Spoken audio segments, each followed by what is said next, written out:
It's really interesting. The public trust has the idea that I only get the relief of poverty.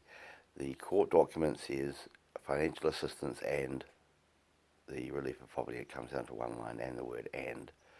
The idea is I've never received any money from living with anyone. Everyone gives me shit because they think I'm a cultist or something.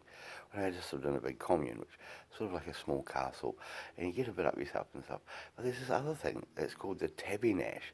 So the fact is, I don't know what's going on with that. And the fact is, I'm so sick and tired of bothering with this. I can't be bothered. The tabby nash, anyway, are these people this guy in England who sold a castle at the time and came over to Nelson here when it was the biggest port in Auckland, right when the first ships arrived, and bought a whole big ton of land in Nelson. And he's part of the Bradley family. And the story goes that this Bradley woman, who was actually a maidservant, actually slept with the Mr. Tabby Nash, and she wasn't supposed to, and he got a bit of shit for it.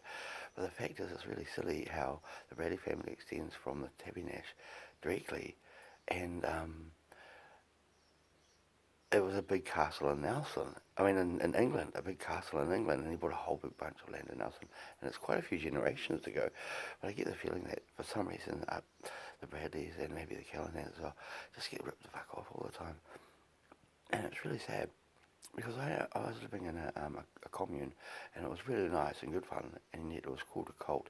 And they just kind of took all, because I think people just understand when something's doing that well, there's ways of looking at it where they just want, people in this world just want to take it over. And that's kind of what's happened, but the fact is they can't or won't or don't think that they should give me any money for it.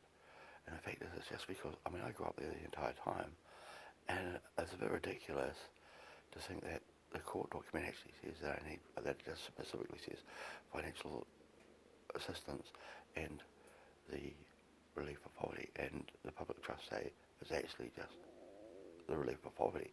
And I don't need the relief of poverty. No one in this country does. I mean, the fact is work and income would cover that.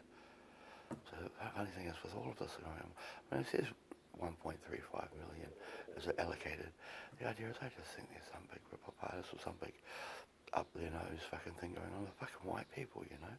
And the idea is, I could go down that road of saying that Centrepoint looked a bit like a par, like it was like a par that the Maori used to have, and it must kind of trash them a little bit to say that if we had a big place like that and they can't really live on the land together like that again, don't you think it's really getting up their nose as well?